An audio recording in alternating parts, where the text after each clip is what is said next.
Si es que el anticuerpo o el que se encuentra en el suero del paciente es anticuerpo específico para el antígeno con el que estamos trabajando, va a haber una unión antígeno-anticuerpo. Nosotros vamos a realizar los lavados y se van a eliminar los excesos. Vamos a añadir un segundo conjugado, que ya este conjugado va a estar marcado con una enzima. Generalmente ya es la peroxidasa de Arrow. Esta enzima va a reaccionar en, en una reacción de oxidorreducción o también conocido como reacción redox, que va a llegar a oxidar al sustrato. El sustrato, generalmente en los ELISAs lo han debido ver, que usan el TMB. ¿Qué es el TMB? Es el tetrametilbenzidina. Es el que comúnmente se usa. También se puede usar el OPD, que es la fenilendiamina, o el ABTS. ¿Qué diferencia hay entre estos? La emisión del, obviamente la composición y la emisión del color que transmiten después. Ustedes han debido notar, los que hacen ELISAs, que el TMB cuando es una reacción positiva emite un color azul.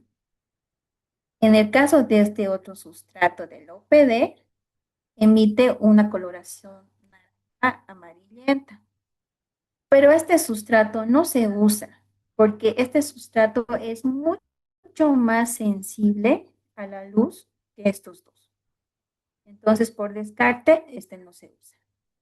Y otro sustrato también que se usa igual que el TMB es el ABTS, que este que tiene una coloración color verde al final de la reacción.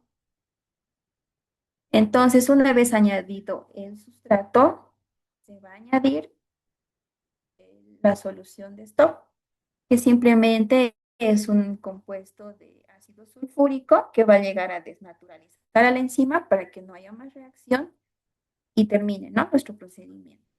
Y lo podamos leer, ya sea por absorbancias, ya sea con un solo filtro a 450 o también lo pueden leer con un filtro diferencial de 630. Eso depende de ustedes.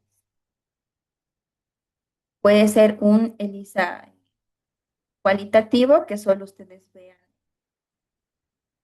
por un punto de corte superior al COP positivo e inferior al COP negativo, o también lo pueden hacer curvas de calibración. Hay kits que tienen calibradores que ustedes pueden realizar, pero como les digo, eso mucho depende del kit comercial con el que ustedes estén trabajando.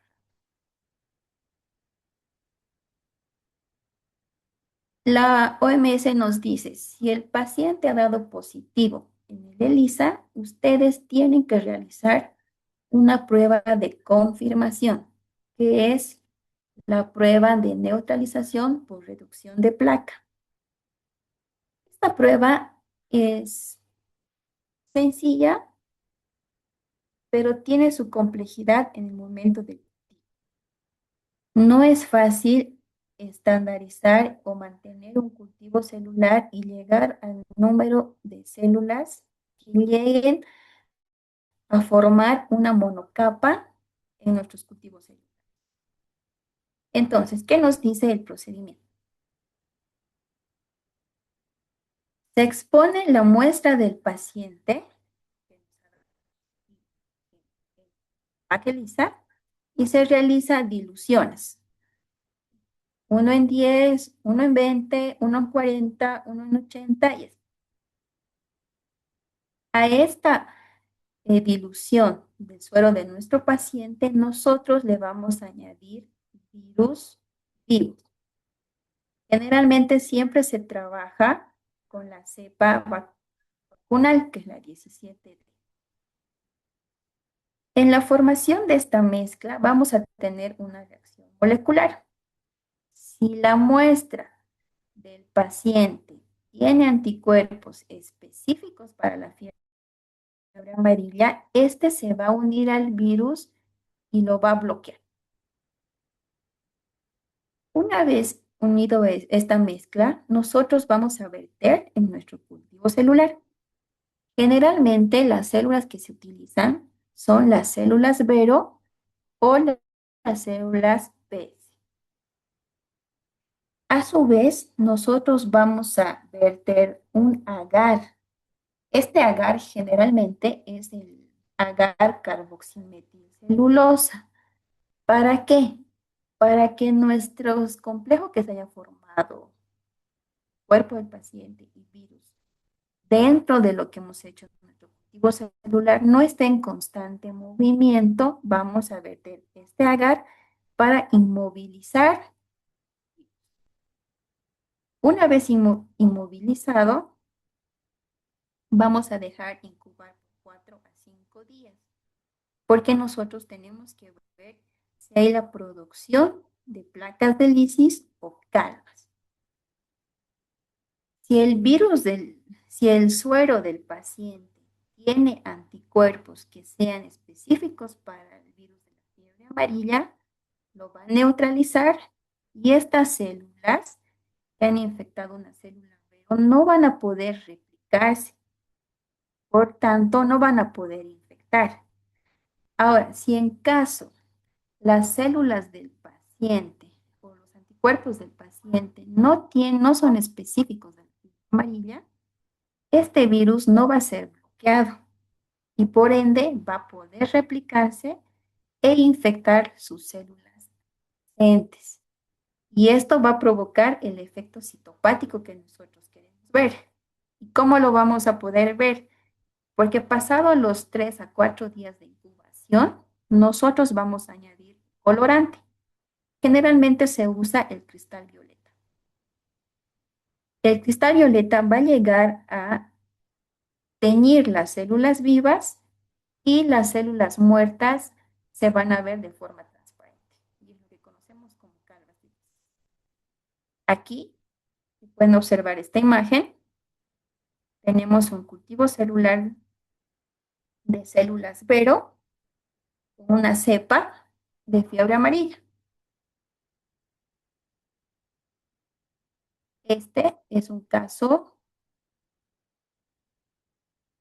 positivo y este es un caso negativo. ¿Por qué positivo?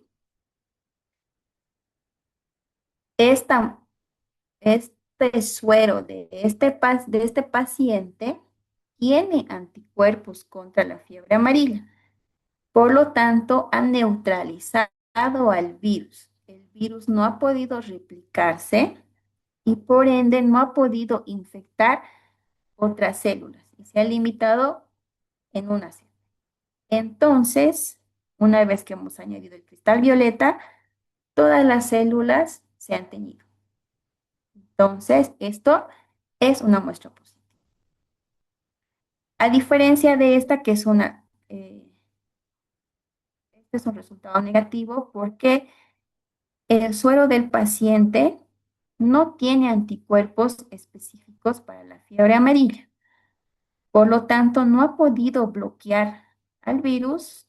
El virus se ha replicado dentro de las células Vero y una vez replicada, ha roto la célula y ha salido a infectar a sus células adyacentes. Y así ha replicado su ciclo.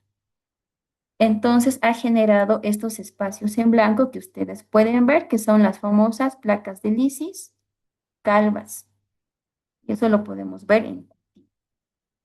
Esta es una prueba de confirmación que nos recomienda la OMS.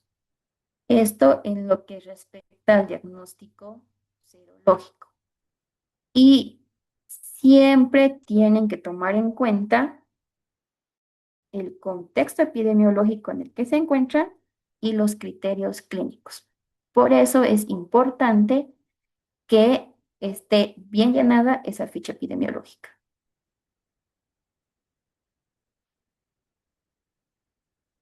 Otra prueba que se realiza, pero no es con tanta frecuencia, es las pruebas de inmunofluorescencia indirecta, que tiene como base 5 puntos.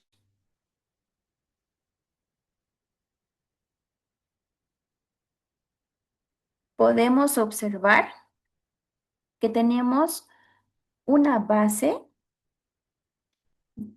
en la cual se encuentran fijadas de la misma manera células infectadas con el virus o con cualquier derivado que sirva como antígeno, que sea obviamente proveniente del virus. Como digo, puede ser un virus hueco o un virus atenuado, puede ser un fragmento de la proteína estructural de la E o también una no estructural NC1. Esto mucho depende del fabricante con el que ustedes trabajen.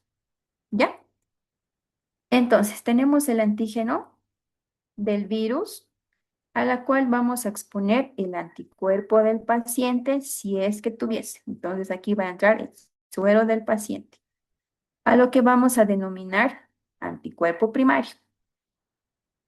Esta fijación, por si acaso, de las células con el antígeno, se realiza con formaldehído o metanol. ¿Ya? Si bien el antígeno que estamos usando está dentro de la célula, nosotros tenemos que permitir que el anticuerpo pueda entrar a la célula para unirse a su antígeno. Y para eso se usa soluciones de permeabilización. Generalmente se usa Tritón 100 al 0,1%. Esto facilita que se abran poros dentro de la célula y así el anticuerpo pueda entrar o sea, en un caso de una muestra positiva, a unirse a su antígeno. Posteriormente a esto hacemos un proceso de bloqueo. ¿Qué quiere decir? Tenemos un anticuerpo secundario que se forma igual en conejos, pero este va a estar marcado con un fluoróforo. Este fluoróforo generalmente es el isotiocionato de fluoresceína. Es el color verde. También hay otro fluoróforo que se puede usar, pero es en menor frecuencia, que es la rodamina, que su fluorescencia no lo vamos a ver en verde, lo vamos a ver en rojo. ¿Ya? Pero generalmente usamos o se usa isotiocionato de fluoresceína. Una vez marcado, nosotros vamos a ver el montaje en el microscopio de inmunofluorescencia y en un caso positivo lo vemos así. Pueden ver las células totalmente brillantes porque el anticuerpo del paciente ha reaccionado con el antígeno y con su segundo anticuerpo marcado nos está emitiendo esta luz. En un caso negativo, no va a haber esta unión anticuerpo primario con el antígeno y por ende tampoco vamos a ver esto. Entonces, no va a haber ninguna emisión de luz en el momento del montaje. Ahora, hay algo importante que tienen que ver en este procedimiento, es que si ustedes no realizan los lavados em, en buena calidad, con un PVS bien preparado, tengan en cuenta que el PVS igual es una solución isotónica con un pH de 7,2 a 7,4 que no va a alterar la morfología de las células, por eso se usa PVS. Pero si ustedes preparan mal o no realizan bien los lavados, van a provocar que este anticuerpo este anticuerpo marcado con el fluoróforo llegue a precipitar. Entonces, una vez precipitado, ustedes van a ver pequeñas células con esta emisión y les va a entrar la duda de si será positivo o tal vez pueden estar reportando falsos positivos. Entonces tienen que realizar muy bien los lavados en esta parte para evitar estos errores. ¿Tienen alguna duda por si acaso hasta aquí?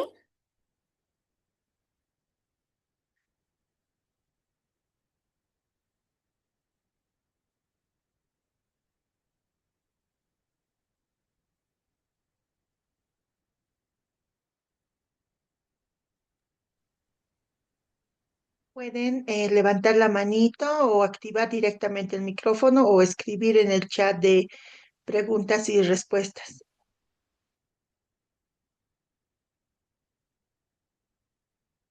Bueno, creo que nadie.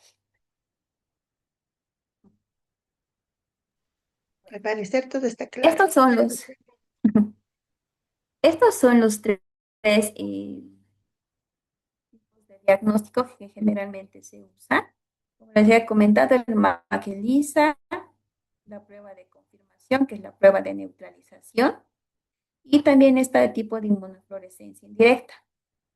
Tienen que entender muy bien lo que es la dinámica de la enfermedad, que obviamente va a incluir aspectos de migración, factores laborales, colonización o asentamientos poblacionales.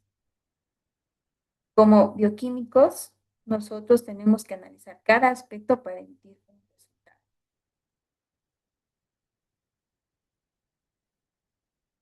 Y eso sería todo. Gracias. Mm. ¿Alguien tuviera alguna consulta? Muchas gracias, doctora, por su presentación, por compartirnos sus conocimientos. Gracias a ustedes y espero que haya quedado claro. Y como les comento, yo lo voy a fijar mi número y mi correo en el chat. Cualquier cosa o duda que tengan, no duden en escribirme. Yo en lo que pueda siempre les voy a colaborar. Gracias. Gracias a usted, muchas gracias por su colaboración.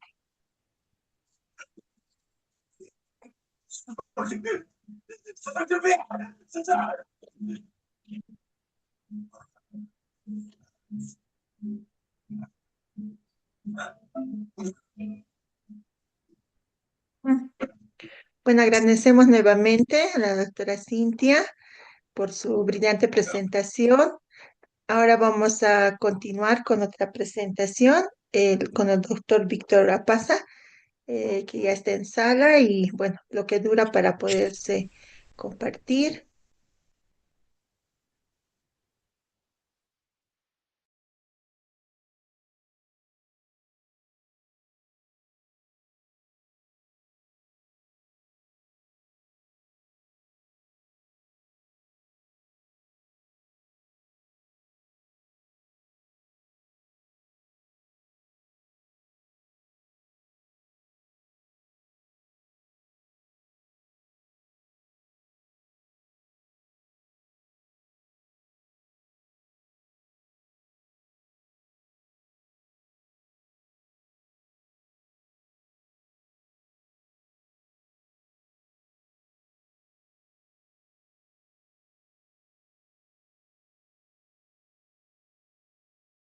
Buenas noches, colegas. ¿Se me escucha?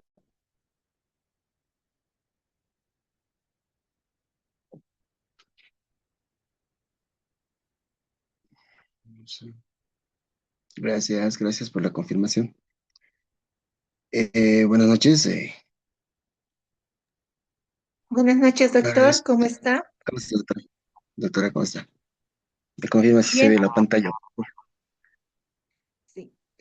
Bien, ahora tenemos el grato placer de poderle presentar al doctor Víctor Apaza, quien tiene mucha experiencia, él es bioquímico de profesión y tiene mucha experiencia en lo que es en biología molecular. Bueno, doctor, la sala es suya. Bueno, bueno, gracias, doctora. Agradecido también a la organización, al instituto, ¿no? Por permitirme volver a presentarme a ustedes. Como lo habíamos dicho en una anterior oportunidad, siempre el compartir conocimientos de diferentes ámbitos es bueno porque te permite poder generar bastante, aún más conocimiento, ¿no? En esta oportunidad voy a hablar un poquito de lo que es el diagnóstico molecular de flavivirus, principalmente del virus de la fiebre amarilla, ¿no?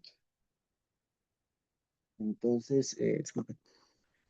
Mm, eh, Vamos a comenzar hablando un poquito de cosas generales para poder abordar después cómo va la parte técnica, procedimental de toda la parte del diagnóstico molecular del virus como tal. Eh, Vamos a tomar consideraciones clínicas que ya las he debido ver en las diferentes sesiones que nos han dado los diferentes profesionales, entendiendo que varios virus tienen la característica de ser una fiebre hemorrágica.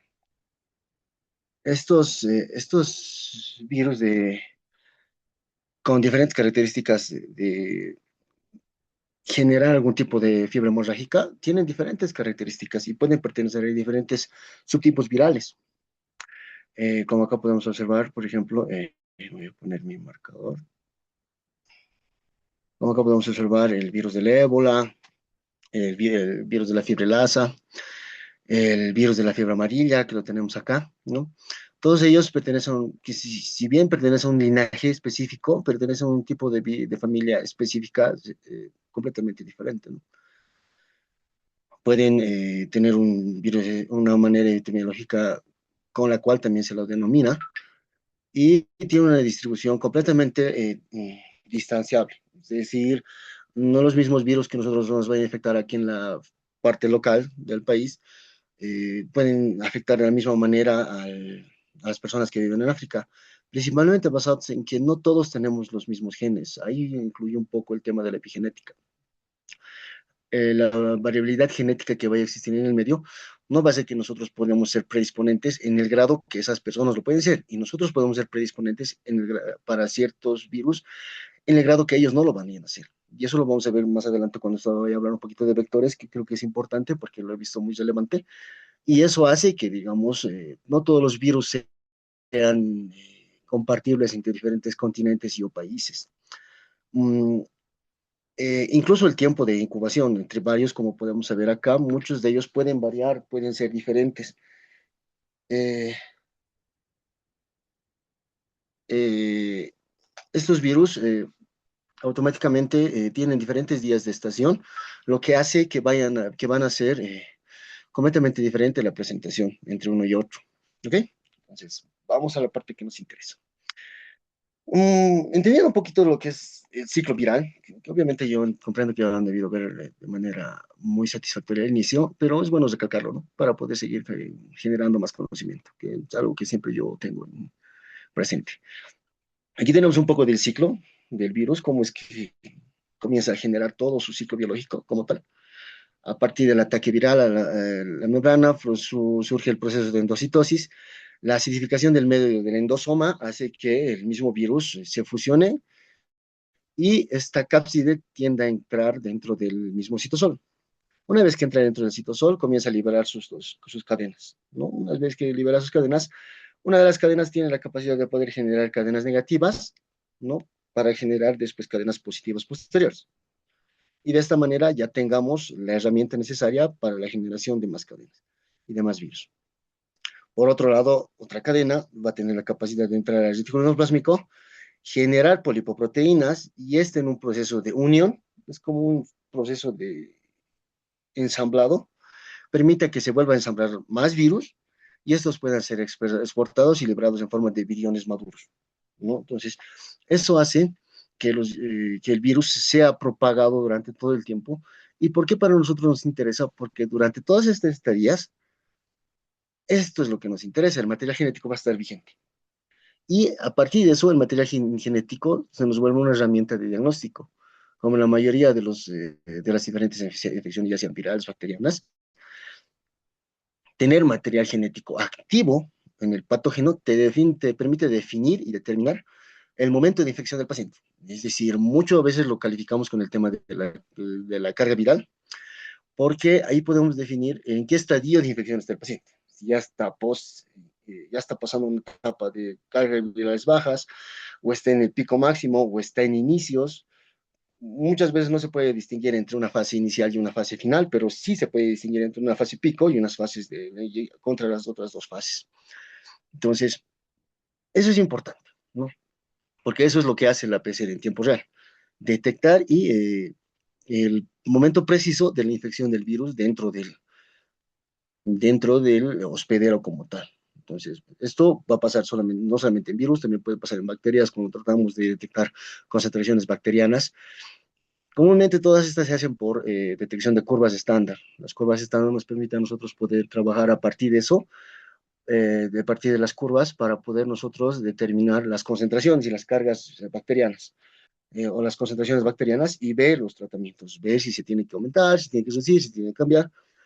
Y bueno, como comentario, en la actualidad ya se está trabajando bastante en el tema de la detección de diferentes genes de resistencia antimicrobiana, muchas empresas y al mismo tiempo muchos investigadores ya han comenzado a detectar diferentes secuencias de plásmidos que han comenzado a ser detectados en kits de amplificación para poder detectar esas resistencias, ya no necesariamente en la bacteria aislada, sino a partir de una muestra específica ya poder comenzar a identificar a qué panel de resistencias puede pertenecer el paciente, sin tener que esperar a veces el tiempo, ¿no? Si bien son gold estándar, siempre hay que tratar de trabajar bajo la visión de que al paciente se le tiene que dar la mayor información posible respecto a su estado y al médico cómo vaya a actuar respecto a eso. Ah, esta era bastante interesante porque quería que lo toquemos un momento. Entre la interacción del virus y el mosquito, ¿qué es lo que pasa? Existen más de 3.000 tipos de mosquitos, ¿ya? ¿Qué requisitos necesita un mosquito para ser un vector eficiente? Tiene que ser genéticamente competente. ¿A qué nos referimos con eso? Que el mosquito tenga la capacidad de transmitir un virus o un patógeno determinado. O sea, de todos estos mosquitos, no necesariamente todos van a ser competentes, no van a ser genéticamente competentes para poder transmitir el virus. No van a poder cargarlo, no van a poder absorberlo, y eso, aparte que el virus tiene barreras específicas para poder liberar eso, no todos los mosquitos pueden hacerlo, ni siendo solamente un tipo específico de mosquito, no todos en su población tienen esa capacidad. Entonces, eso hace que muchos de los mosquitos sean muy selectivos y sean muy resistentes, muy fuertes y muy viables genéticamente para resistir eso y poder ser capaces de transmitir el virus. Ahí se vuelve una competitividad entre el virus, si yo tengo la capacidad de poder infectarte, o el mosquito, si yo tengo la capacidad de sobrevivir a la infección del virus. Entonces, eso los vuelve genéticamente competentes. La competencia viral de una determinada población de mosquitos también depende de varias cosas, del virus principalmente. Incluso diferentes cepas del mismo virus, de la especie del virus, pueden producir cambios en la competencia de una población de mosquitos. Ahí habla el tema, por ejemplo, de cambios estructurales a nivel del genoma del mosquito, porque podemos ver que, digamos, las siguientes etapas durante los diferentes momentos de las estaciones del año, los virus tengan la capacidad de poder infectar al mosquito y el mosquito sea predisponentes en esa temporada para poder transmitir el virus. Pero en otras temporadas no, porque en ese momento la población del mosquito es no genéticamente competente. Entonces, al no volverse competente, la transmisión obviamente va a disminuir. Eso es lo que hace que el virus se conecte de manera específica con el mosquito y pueda ser un buen agente transmisor. Para eso, el virus tiene que pasar 4 barreras específicas frente al mosquito.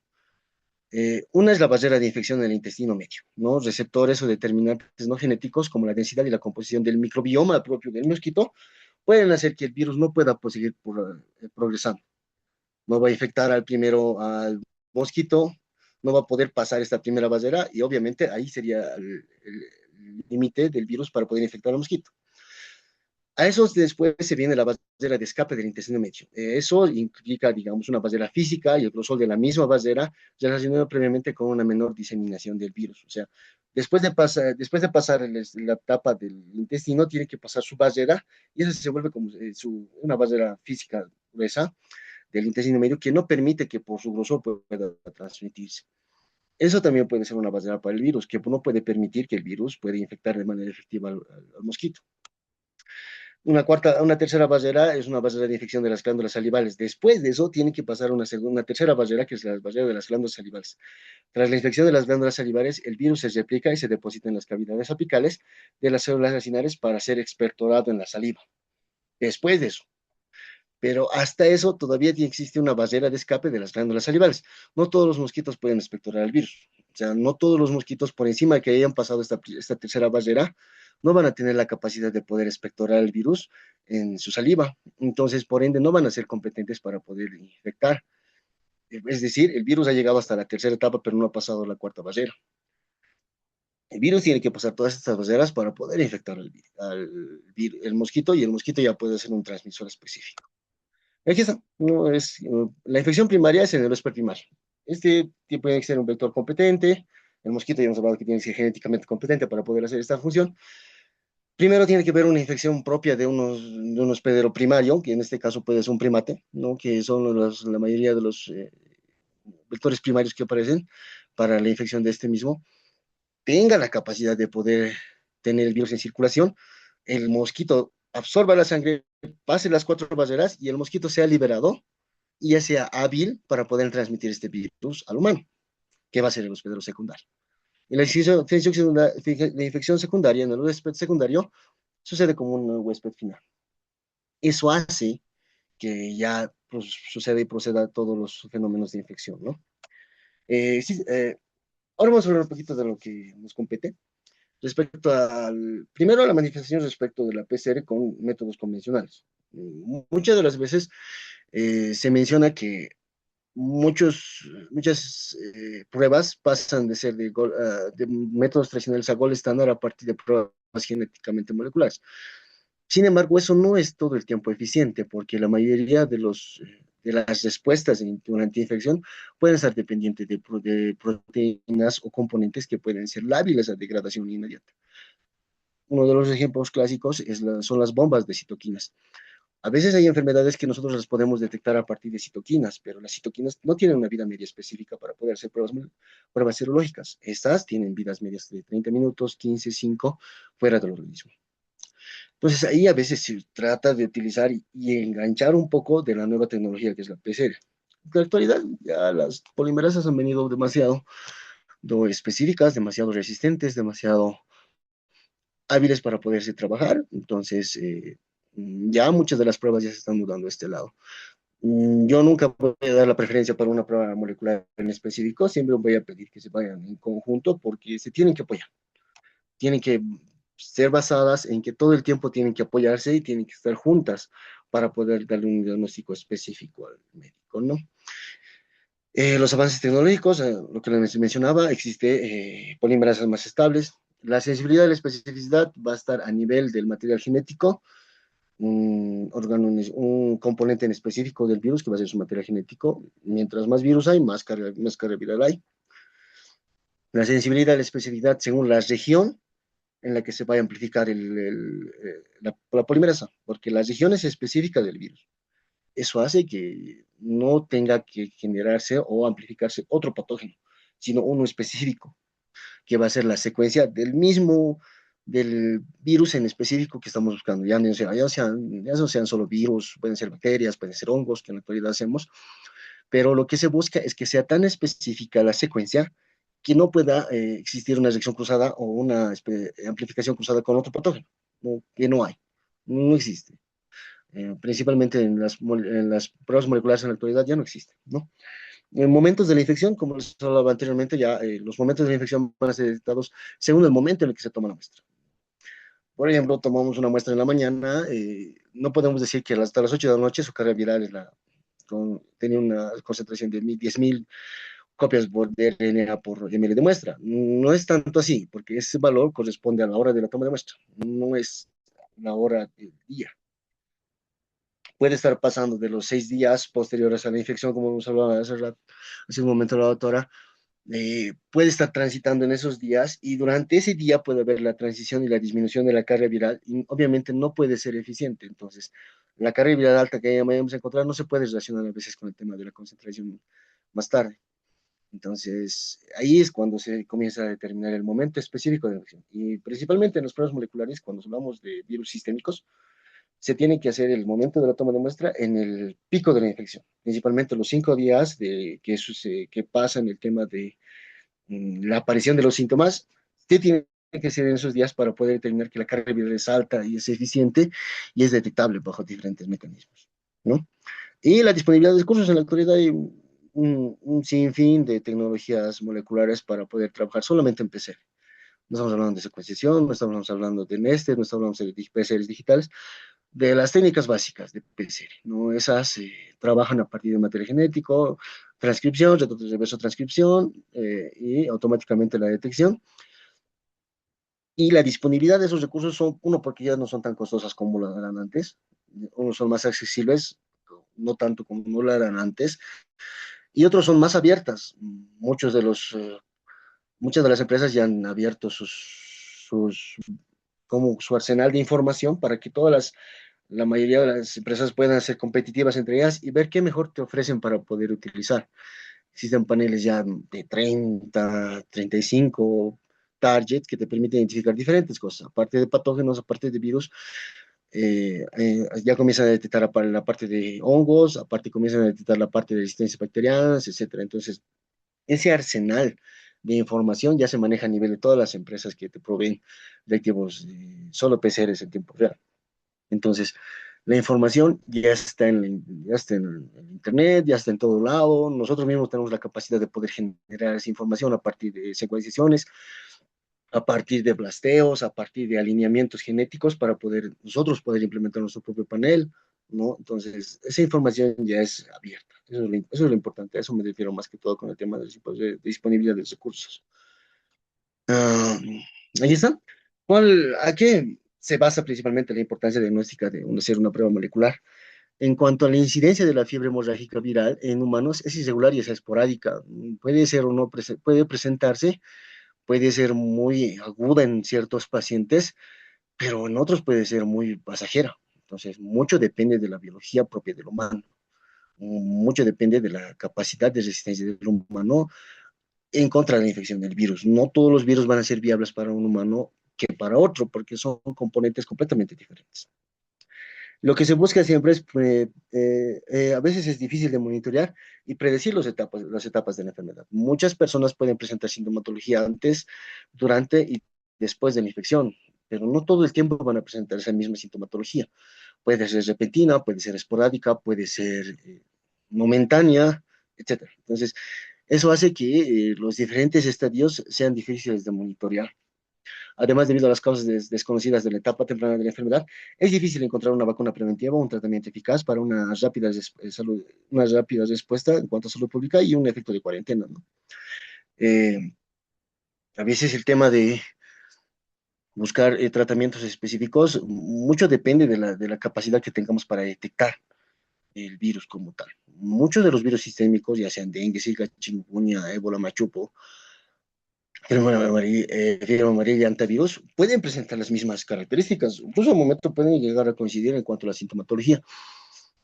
Ahí lo que va a resaltar y va a ser, y lo que se busca es hacer un escaneo para ver cualquiera de esos virus los que puede ser, porque todos pueden ser predisponentes de la etapa del año en la cual pueden infectarse. Entonces, lo que se recomienda siempre es hacer un escaneo de todos los virus sistémicos probables para ver cuál es el que tiene mayor eh, predisposición en ese paciente. ¿Ya? Aquí tenemos un poquito de la vía hipotética de infección de inducción de la muerte celular en el virus de la fiebre amarilla. No existe una replicación al nivel de las células de Kupffer. Esta va a pasar a nivel mitocondrial, va a comenzar a liberar diferentes componentes como este causa la como C, las causas de tipo 3 y 9, que van a generar un tipo de apoptosis, daño en el material genético a partir de una fragmentación. Por otro lado, esta va a ser activada y va a activar diferentes receptores que van a ser unidos directamente a los hepatocitos. Esto va a generar al mismo tiempo una replicación viral, estrés intracelular y diferentes proteínas a partir de mitocondria va a comenzar a generar una permeabilidad mitocondrial, otra vez liberación de citocromo C, caspasas y también va a generar un tipo de apoptosis daño en el material genético.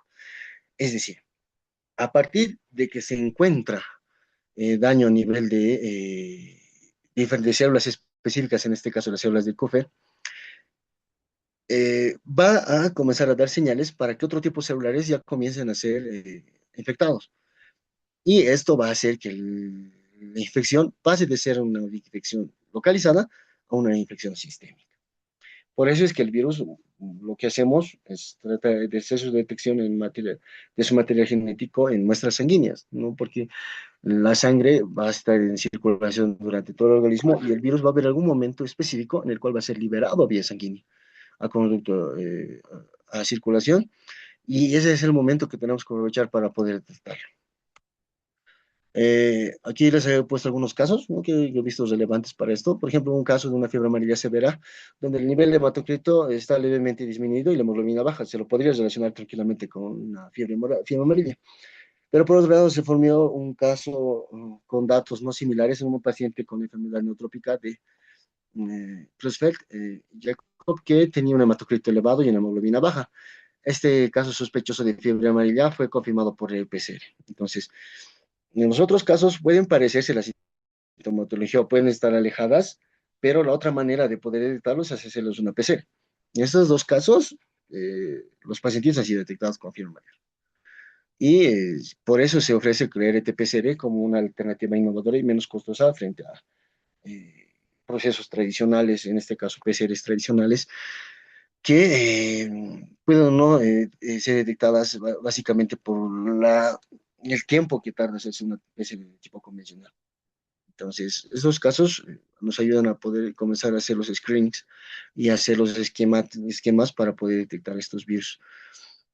Según la OMS, el diagnóstico de fiebre amarilla debe confirmarse mediante RT-PCR positiva o simplemente utilizarse los datos a partir de 4 veces del título de anticuerpos de tipo IgG antifiebre amarilla entre muestras de sobrepareadas en fase aguda y de convalescencia. Y la prueba en orina incluso cuando los sueros son negativos para el RT-PCR.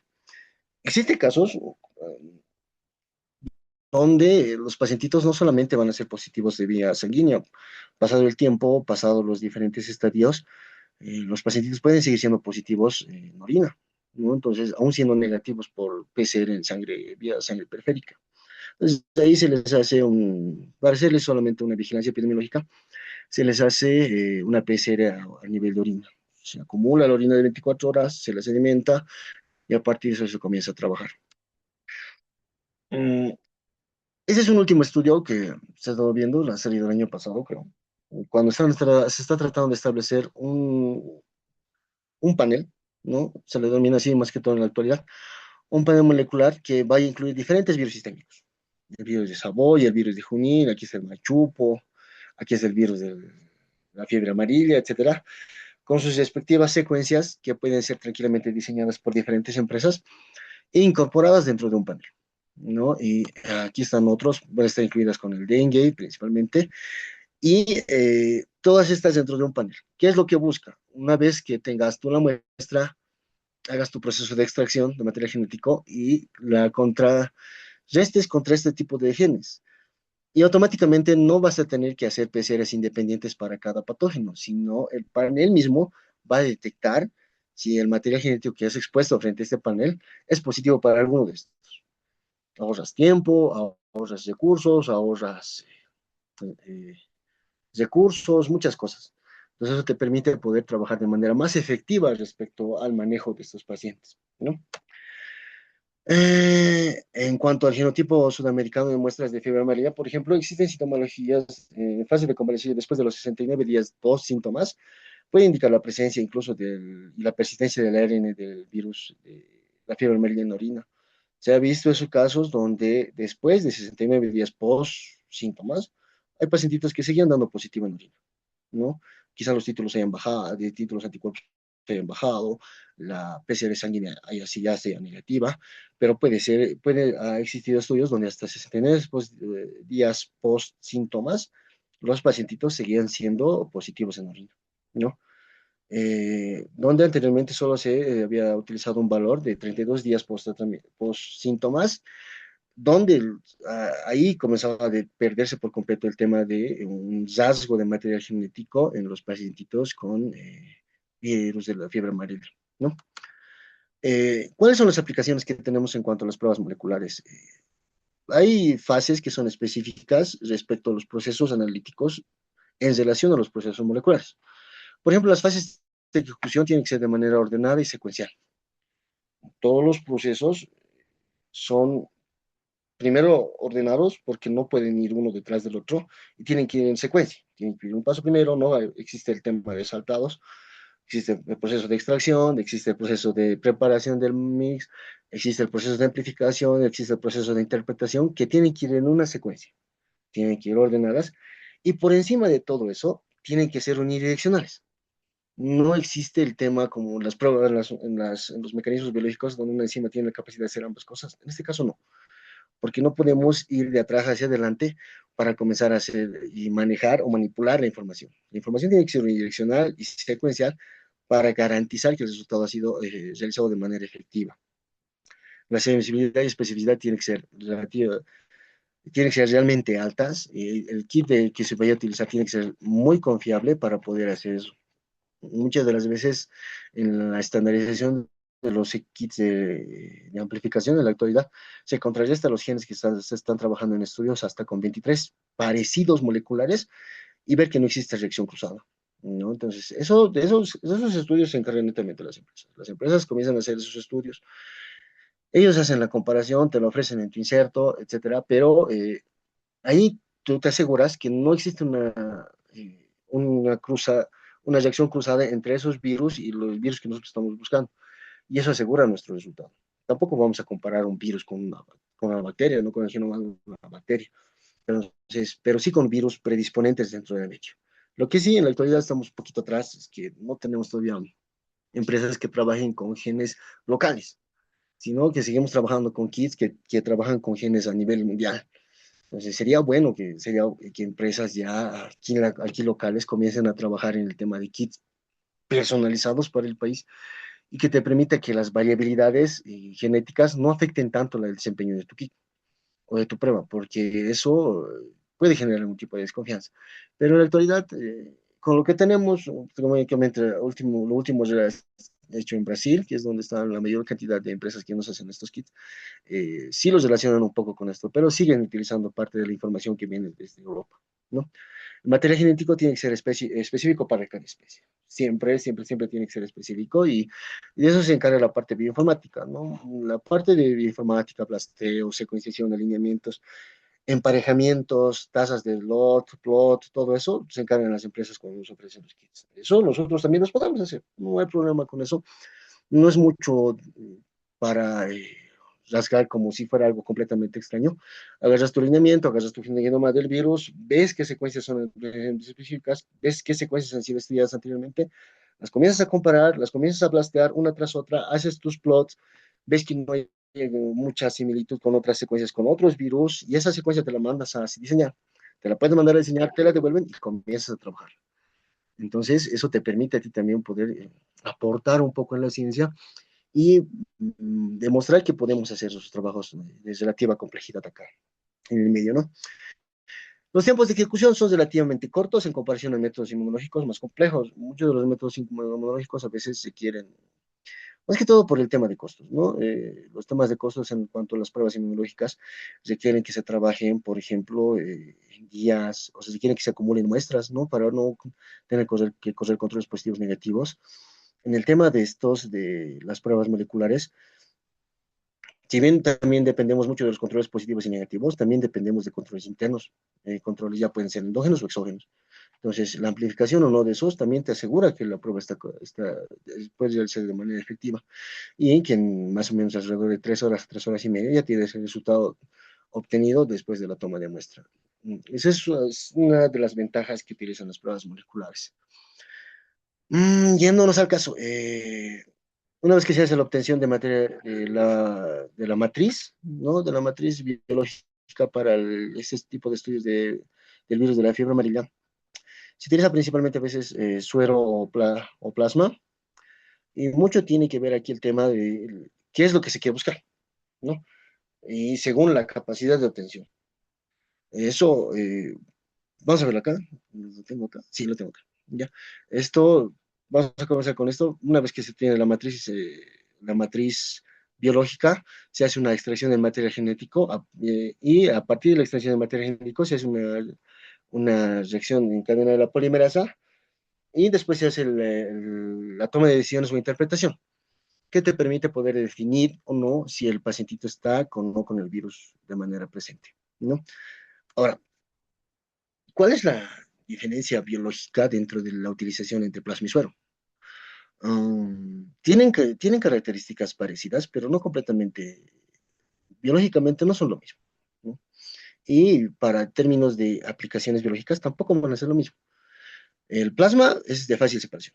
Tiene un menor grado para la utilización del plasma se requiere un menor grado de aplicación del operador, porque en el caso del suero, por ejemplo, hay que volver a romper el coágulo, ¿no? Entonces, por ejemplo, con los tubos que se utilizan con gel separador, no se recomienda utilizar ese suero, porque el gel separador puede ser un interferente en la prueba de PCR.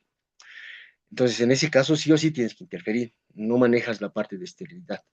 En el caso del plasma, por ejemplo, directamente tú centrifugas tu muestra a 1500 o 1100 revoluciones por minuto, separas tu paquete regular de tu plasma y automáticamente puedes comenzar a trabajar tu plasma dentro de tu cabina y tu proceso de análisis.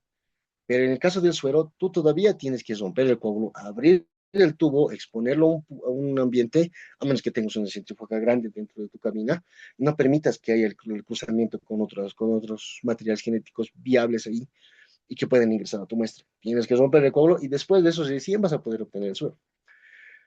Y requiere centrifugaciones más eficientes a 4000 revoluciones por minuto, por 10 minutos, que es preferiblemente las etapas donde se obtiene mejor el suero. ¿Cuál es la otra desventaja entre plasma y suero? Cuando la capacidad de los virus viene anclada a los glóbulos blancos. Hay muchos de los virus que se van a anclar a los glóbulos blancos. Al anclarse a los glóbulos blancos, en el tema de suero, muchos de ellos se van a quedar en el paquete globular. Entonces, la carga viral no va a ser la misma que vaya a pertenecer por el plasma, porque muchos virus van a estar anclados a los glóbulos blancos y eso va a hacer que se concentren tanto en el paquete globular y no los puedas obtener en el suero como debería ser. Difícil, completamente diferente con el plasma. Otras bibliografías recomiendan con el trabajo de hasta 4000 revoluciones por minuto para obtener un plasma límpido. No es la idea. La idea del plasma es poder tener un caldo molecular que incluya bacterias, virus, todos dentro del plasma, y en el paquete globular solamente se escondan de manera ordenada los eritrocitos, nada más, y en una pared intermedia los glóbulos blancos. Pero en ese caldo molecular estén las bacterias, virus, lo que estamos buscando, porque no los estamos obligando a bajar, sino solamente los estamos separando del paquete globular para que puedan ser extraídos. Entonces, esa es otra de las ventajas. Pero en el caso de los sueros, por ejemplo, se utiliza a veces para muestras únicas. Muestras únicas las denominamos a veces a muestras de difícil obtención, pacientitos con hematocritos muy bajos, que no se les puede obtener más muestra, ¿no? Apenas te permiten poder utilizar una, obtener una, o X y Z razón tu hemograma se acaba, o no lo puedes obtener, o se hace una lectura a partir de un capilar directamente. En esos casos, lo que se hace es utilizar el mismo suero con el que se ha hecho un estudio inmunológico. A partir de eso también se hace el estudio molecular. Primero se hace una separación para el estudio molecular y una parte se le da al estudio serológico, inmunológico. Entonces, de esa manera garantizas que la misma muestra es obtenida a partir del paciente. Pero ese es el caso de las muestras únicas, ¿no? Recomendable siempre es que se trabaje con plasma y principalmente con el plasma con el ETA, ¿no? Que es con lo que se trabaja en la actualidad. En cuanto a los métodos de extracción, a la actualidad ya seguimos trabajando con los mismos, creo que todos seguimos trabajando con los mismos. Métodos automatizados a partir de perlas magnéticas que utilizan separadores magnéticos y que las perlas tengan que agregarse al material genético y estas se separen por magnetos y hacen que se separen de los diferentes restos que vayan a tener deslizados. Columnas de perlas magnéticas manuales, ahora hay kits ya que vienen con su separador magnético manual, porque el tema de estas perlas magnéticas automatizadas es que vienen para equipos ya con números determinados, en múltiplos de 8, ¿no? Múltiplos 8, 16, 32, etcétera, que son principalmente los racks en los que vienen, y muchos de ellos, por ejemplo, tú no alcanzas a tener en tu placa 16, entonces automáticamente lo que si tengas 14, las otras dos las vas a tener que desechar si no las vas a poder programar o no las vas a poder utilizar. Entonces, ahí es un problema. Pero el método de perla siempre ha sido un poco más eficiente. Ahí viene el tema ahí tiene ya el tema del trabajo a partir de las perlas magnéticas manuales. ¿Qué es lo que pasa? Ya si tienes tu separador, es como hacer un proceso de selección a partir de columna manual, pero en este caso utilizas de tu separador para que todo el tiempo que vayas a poner en el separador, una vez que el material genético esté anclado a las perlas, se vaya separando y tú vayas extrayendo los diferentes buffers con los que estás trabajando. Las columnas de silicio automatizadas, estas funcionan a partir de vacío. Una charla previa también había hablado un poquito de esas. Funcionan a partir de mangueras al vacío. Se inyecta la muestra, si tiene dos mangueras, se inyecta la muestra, está en la columna, existe un vacío hacia abajo que hace que todo el líquido vaya por gravedad y por la succión, vaya hacia abajo y atraviese toda la columna a una velocidad determinada, a una frecuencia determinada y a una velocidad determinada. Eso hace que el material genético se vaya anclando en la columna. Entonces, existe una menor intervención del operador. Y el tema clásico que desde que yo conozco este método, lo seguimos utilizando, ¿no? Y que se ha ido mejorando siempre por el tema de la especificidad y la capacidad de comenzar a detectar concentraciones en los niveles de columnas a partir de la extracción de diferentes columnas de sílice, ¿no? Que es el método más básico. Aquí tengo, he hecho una comparativa entre en cuanto a los métodos clásicos y los métodos nuevos o alternativos. Este, por ejemplo, se basaba más que todo en el tema de la extracción de material genético a partir de trisol, ¿no? Y después utilizar la parte de las separaciones a partir de fenolcloroformo para la extracción de material genético. Se generaba tres fases, una fase acuosa, una fase interfase donde se mantenía el ADN, en la fase acuosa se mantenía el ADN y en la fase orgánica estaban las proteínas y los lípidos. Entonces se agarraba, se separaba toda esta parte del ARN y se utilizaba alcoholes para poder precipitar el mismo una vez más y poder obtener material genético. O solamente se los agarraba, se los lavaba una vez más con etanol, se ponía el etanol a calor, se ponía el tubo a calor con la tapa abierta y por temperaturas, el calor, y por temperaturas y por físico-química, el alcohol se evapora y lo que se va quedando es el material genético. Otra manera de separación y los componentes orgánicos que se van quedando en esa fase, ¿no? Los métodos estabilizados basados a partir de columnas de sílice, una vez que tienes tu muestra material genético, tu muestra que tú estás más o menos confiando que tiene el material genético, lo tienes, lo sometes a una columna después de un buffer de lisis, en la columna se hace métodos de purificación, se centrifuga para poder cambiar los estados de los líquidos dentro de la columna, para hacer que la fase prima de la fase superior baje a la fase inferior y esta sea desechada. Se hacen lavados para poder hacer que el material genético esté limpio, libre de proteínas, lípidos y grasas dentro de la columna y durante diferentes procesos de spinners o separaciones por centrifugación y al final se les hace un buffer de dilución, principalmente a partir de agua o tris, para poder separar ya el material genético de la columna. Y a partir de eso ya tener el material genético ya en tu diluido final, concentrado en agua, y eso que se puede ser utilizado ya para tus diferentes estudios. Y por otro lado está el método actualizado basado en perlas magnéticas que utiliza una lisis también, ¿no? Utiliza perlas magnéticas que se combinan con el buffer de lisis. Esto hace que las perlas se recubran del material genético. ¿Qué es lo que se hace? Se hace un lavado, se descarta el material genético, pero utilizando un magneto. El magneto va a agarrar a las perlas porque tiene una atracción electromagnética y se hacen los lavados correspondientes una y otra vez, las veces que sea necesario, principalmente, a veces, comúnmente siempre son dos lavados que se hacen, ¿no?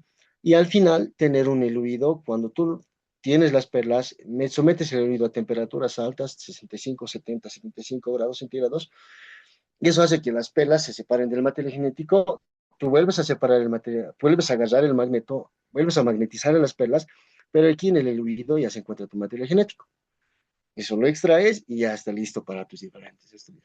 Entonces, eso es lo que se hace en la actualidad en tema de extracción por perlas magnéticas, ya sean las manuales o ya sean las automatizadas. Y aquí tenemos un poquito lo que se refiere principalmente a los niveles de confiabilidad, ¿no? En cuanto a la columna de sílice, que es un promedio más o menos de cuánto se obtiene de material genético en forma de ARN, 45 nanogramos por microlitro, una pureza próxima al 1,85, que es más o menos un nivel moderado, una buena calidad de ARN, útil para hacer diferentes trabajos a partir de ARN, ¿no? En cuanto a perlas magnéticas, existe una mayor concentración que se puede obtener. Sí, siempre el tema de perlas magnéticas siempre es un método eficiente para poder obtener una mayor concentración de material genético, una pureza un poco más alta, ¿no? Pero no tanto como para irse por encima de la relación 260-280. Una observabilidad baja porque ya la calidad es alta. Eso hace que como sea ya ideal para trabajos más rigurosos a partir de procesos de secuenciación, con lo que se trabaja en el tema de perlas magnéticas. Y procesos de análisis rápida, temperaturas, buffers únicos, que son los únicos los que están llegando en la actualidad, que te eliminan las paredes por completo y te tienen material genético en suspensión para que puedas trabajarlo, ¿no? Su pureza sí es baja, ¿no? Y su capacidad de poder ser variable es muy alta, porque no tiene métodos de liberación de lípidos, no tiene niveles purificación que no te pueden permitir que puedan hacer un trabajo óptimo, porque pueden ser interferentes, pueden ser PCRs no culminadas, pueden generar dímeros, inhibiciones completas, por ejemplo, de PCRs, que una PCR inhibida en los últimos ciclos es un trabajo fracasado. Y lamentablemente en la PCR no podemos a veces jugarnos porque son temas de reactivos caros, ¿no? Reactivos que no cuestan tan barato como creemos. Cada reacción siempre tiene un costo elevado en la actualidad todavía, pero que es accesible para diferentes estudios. Los métodos de amplificación van a estar basados en secuencias específicas para el virus de la fiebre amarilla. Aquí he encontrado diferentes estudios que basan principalmente entre sus secuencias, entre sus forward y reverse a partir de estudios de secuenciación. Y estas son blasteadas principalmente para identificar y para asegurar que todos los procesos de amplificación sean específicos de las secuencias del mismo virus y no así de virus que se han acoplado, se han unido a la muestra, pero esto nos garantiza que son secuencias específicas del virus. Si ustedes agarran esta secuencia y la meten al blasteo del NCBI, les va a dar un 100% de similitud en cuanto a los procesos de amplificación. Entonces, si utilizas esas herramientas bioinformáticas para poder asegurar que las secuencias que tú estás amplificando sean específicas para esos virus. Y los master mix, los componentes PCR, los clásicos que siempre hemos tenido, ¿no? Una master mix PCR, un RT mix, porque en este caso estamos trabajando con RNA, que tenemos que transformar al ADN complementario y después de eso comenzar a hacer la PCR, ¿no? Concentraciones de cloruro de magnesio, una concentración de forwards, de reverse, agua libre de DNAsas para comenzar a disolver todos estos componentes, el RNA libre, y aquí se incluye el tema de los probes o sondas, que son principalmente estos componentes que vienen, acá están, los de abajo, los que vienen ya con los fluoróforos específicos, ya sea en forma de FAM, HEX, JOX, JOE, CA5, CA5, CA5.5, etc. De los 16 que hay, para poder utilizar cualquiera de esos, ¿no? Y bueno, los métodos de simplificación de la actualidad, ya muchos de ellos trabajan a partir de tratar de detectar a partir de paneles. Ya no se busca trabajar en formas de virus independientes, porque es como lo que mencionaba anteriormente, es como perder tiempo. Si tú tienes la capacidad de poder hacer una, una corrida de una muestra contrastada contra diferentes virus, vas a tener el diagnóstico más rápido que hacerlo de manera independiente. Lo que más se emplea ahorita es, por ejemplo, tratar de detectar entre el Zika, el dengue y el virus de la fiebre amarilla. La mayoría de los experimentos trabajan y tratan de aliarlos entre los tres, porque se ha visto que es más eficiente hacerlo de esa manera. Siempre ha visto que los pacientes pueden presentar la clínica de los tres virus y es mejor hacerles una corrida de lleno para poder identificar si están uno de los tres presentes en la muestra del paciente, ¿no? Esta es una curva del key de Certets, que no me acuerdo, si no me equivoco, creo que es uno de los que está viables, no me acuerdo bien. Pero eso te permite poder comenzar a trabajar a partir de una curva de estandarización, ¿no? Que es principalmente a partir de la cantidad de copias que te van dando por ciclos. Entonces, estas curvas, por ejemplo, de estandarización, muy relevantes no son, incluso dentro del virus de la fiebre amarilla, porque sus etapas son muy cortas. Son como días, son 5 días que va a tener los síntomas efectivos, y se ha visto que después de esos 5 días las concentraciones virales bajan. Si bajan tanto, entonces no van a ser niveles detectables y por ende no existe la necesidad de hacer una concentración, una carga viral de aquí más días, porque la cantidad de copias va a ser baja. Entonces, muchas de esas curvas de estabilización no se utilizan. Se utilizan más en todo en enfermedades de carácter sistémico que están más presentes, como son los virus de la hepatitis A, hepatitis B. Ahí se utilizan estas curvas de estabilización. En el caso del virus de la fiebre amarilla, solo se busca que sea detectado o que no sea detectado. Nada más. Y bueno, en la final, en la parte de toma de decisiones, se tiene que ver las diferentes ventajas y las diferentes aplicaciones que se va a tener respecto al estudio que estamos aplicando. Cuando hablamos directamente de serología, tenemos que ver que es económico y está disponible todo el tiempo. Existe una menor reactividad cruzada y una baja. Sí puede existir un tema de reactividad cruzado, puede existir también el tema de una baja especificidad, y siempre se utiliza más que todo en primer nivel, en laboratorios de primer nivel. En cuanto a las RT-PCRs, ya son de alta especificidad, una rápida confirmación. El problema principal es su ventana corta de viremia, justo lo que me dijo anteriormente. El periodo de infección es muy baja, ¿no? Y que requiere muchos equipos. Estudios moleculares de este tipo, para poder identificar este tipo de virus, requieren muchos equipos, ¿no? Aparte de tu extractor, tu amplificador, tus termosbloques, tus cabinas, todo el material que se utiliza tiene que ser único para el específico y sí o sí como que te dificulta el trabajo, ¿no? Porque es mucha adquisición para hacer algo, hacer cosas muy específicas y principalmente eso lo hacen laboratorios de referencia, ¿no? Y los diferentes métodos, ya sean la PCR digital, RT-Lab y CRISP, son técnicas ya mucho más específicas, ya se van a utilizar netamente para el tema de investigaciones de referencia. Otros se utilizan en entornos rurales y campo, por ejemplo, porque PCRs ya son, en cuanto al RT-Lab, es un método más rústico, un poquito más rústico, pero no te detecta cargas virales bajas, ese es el tema. Incluso nosotros hasta el quinto día podemos detectar una carga viral baja, pero en el tema de la RT-LAMP solamente hay que atinarle al día del medio, al tercero, porque si no en el RT-LAMP, no, si no está en ese día, falla y siempre va a ser negativo. Porque para que el RT-LAMP sea muy eficiente, tiene que tener una concentración alta del material genético que se está buscando. Por eso es muy difícil poder trabajar con eso para su diagnóstico.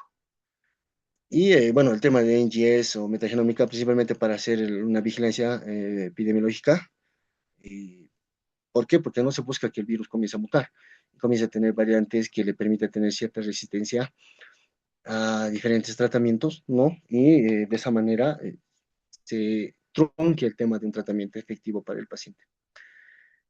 Eso sería en cuanto a mi doctorita. Sobre esto, si tiene algún tipo de duda. Muchas gracias, doctor, por su presentación. Si alguno tuviera alguna duda, puede habilitar el micrófono, hacer la consulta, que el doctor ya está ahí, está esperando para las preguntas.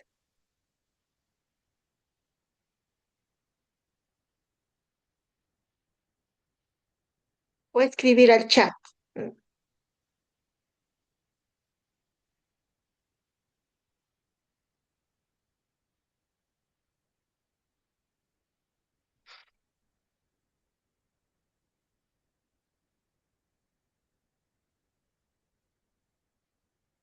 Me parece no hay ninguna consulta, doctor. Muchas Yo creo que no. gracias por su presentación, Buenísimo. compartir con nosotros. Bueno, Muchas con gracias esta también. clase estaríamos cerrando lo que es el curso de la Internacional de la Fiebre Amarilla. Tenemos una charlita pendiente que la próxima semana se va a reprogramar. Tenemos muchos de ustedes, los participantes también, se han inscrito al curso de antivirus, aprovechando la promoción de dos cursos. Eh, entonces, la próxima semana vamos a estar viendo la charlita que falta de epidemiología y, bueno, también llevando el curso de antivirus. Todo lo vamos a estar comunicando al grupo. Muchas gracias por su atención, por su participación.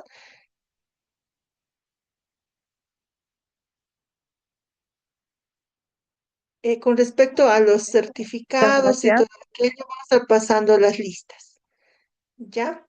Para que vayan verificando sus nombres y todo aquello.